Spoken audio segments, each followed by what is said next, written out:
कपड़े धोने वाली बहू। शादी के पहले से ही विभा को कपड़े धोने का बड़ा शौक था। कभी नल के नीचे तो कभी तालाब के पास। अरे मेरी नीली वाली लुंगी नहीं दिख रही है। विभा की अम्मा, कहाँ रखी है लुंगी? अरे वो तो विभा ने परसों ही धोकर रखी थी आपकी अलमारी में, देखो वहीं होगी। वो ना मैंने आज धो दी, मुझे लगा कि गंदी हो गई होगी। अरे कैसे गंदी हो गई थी? उसे तो मैंने पहना भी नहीं। हे भगवान, इस लड़की के कपड़े धोने की आदत से परेशान हो गया हूँ मैं। जितना तो घर में राशन नहीं आता, उससे कहीं ज्यादा डिटर्जेंट पाउडर का खर्चा है। इसकी शादी करवा दो, शादी जाए अपने घर में ही करे काम, फिर चाहे घर के कपड़े धोने हो या पूरे गांव के। हाँ ठीक बोल रही हूँ, देखता हूँ मैं कोई लड़का। वो दिन भी आ जाता है जब विभा को देखने लड़के वाले आ जाते हैं। लड़की मुझे अच्छी लगी। होने वाली सास कहती है, बेटी अगर कुछ पूछना है तो पूछ लो।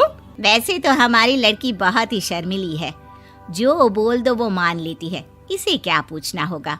अरे कैसी बात कर रही हो माँ, मुझे इन लोगों के घर रहना है, सवाल तो कई है।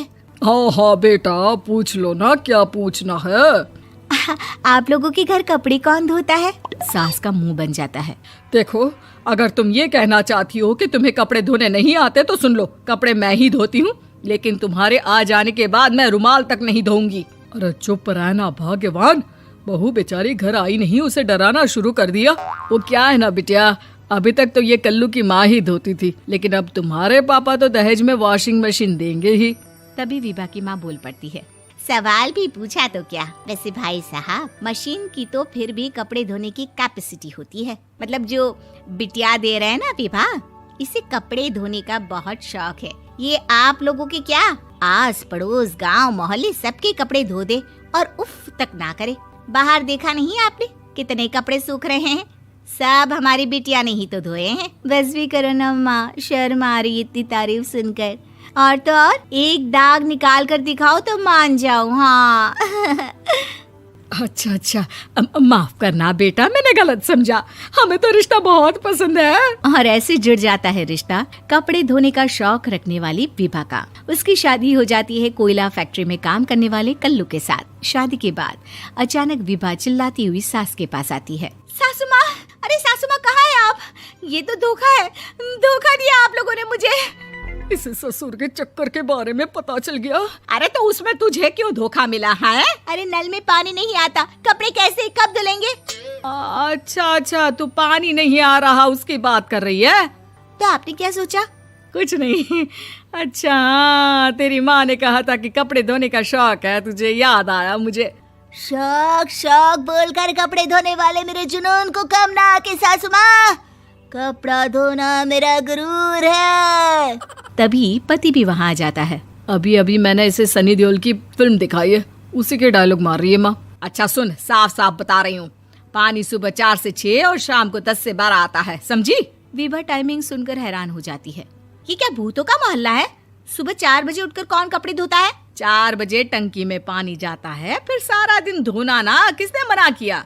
अरे कैसी बात कर रही हैं? 200 लीटर की टंकी में कितने कपड़े धो लूंगी मैं? सुबह ही उठ जाऊंगी मैं। अब क्या था, विभा सुबह 4 से लेकर रात के 12 बजे तक कपड़े ही धोती रहती। एक रोज सास पड़ोस से निकलकर कहीं जा रही होती है कि साथ वाली कहती है, हाँ कल्लू की माँ, जरा ये बताओ कि 2 साड़ी है, 2 ब्लाउज और एक पेटीकोट और एक नाड़े वाला लंबा कच्छा। हाँ तो? अरे तो क्या, कितना लोगी धुलाई ये बताओ। धोबन दिख रहे हैं हम क्या?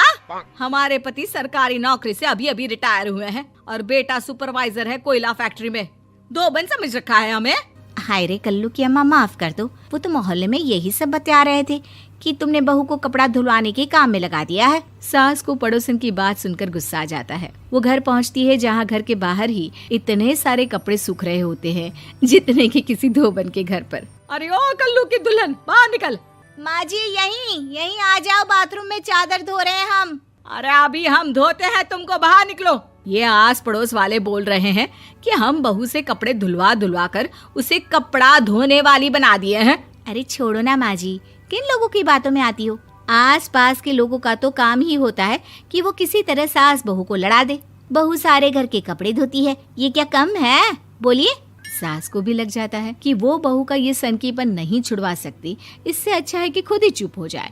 एक रोज सास और बहू मंदिर जाते हैं, जहाँ सास की साड़ी वहाँ खड़ी भीख मांगने वाली से मिलती है। माँ जी क्या बात है, आपकी साड़ी उस भिखारन से कितनी मिल रही है ना? हाँ हाँ, देखो तो दोनों की साड़ी मिल रही है। क्या बात है कल्लू की अम्मा, तुम खुद को तो अफसर की बीवी बताती हो और ऐसी सिंपल सी प्लेन साड़ी पहनकर घूमती हो। सिंपल और प्लेन नहीं है ये साड़ी। तो क्या सोने के धागे से फूल बने हैं? कुछ भी सासू माँ, कुछ भी। हाँ, बने थे इस साड़ी में सोने के धागे से फूल। मेरे पति लेकर आए थे मद्रास से स्पेशली मेरे लिए 10,000 की। ताहे भाई साहब इस भिखारन के लिए भी सेम टू सेम साड़ी लेकर आए होंगे 10,000 की। सास उस वक्त तो कुछ नहीं कहती, लेकिन बहू के साथ घर आती है और अलमारी से एल्बम निकाल कर लाती है। ये साड़ी देख रही है, ये वही साड़ी है जिसे मैंने अभी पहना था। इस साड़ी में ये जो चमकदार फूल दिख रहे हैं ना, ये सोने के धागों से काढ़े गए हैं। लेकिन तू लोकल वॉशिंग मशीन ब्रश से घिस घिस कर सारे फूलों को निकाल कर साड़ी प्लेन कर दी। मुझे माफ कर दीजिए सासू माँ। और तो और, जब मैंने तुझे तेरी गलती के लिए कुछ नहीं कहा, लेकिन तूने तो सबके सामने मेरा मजाक ही बना दिया। क्यों? बहू को समझ में आ जाता है कि अब से उसका कपड़े धोना बंद।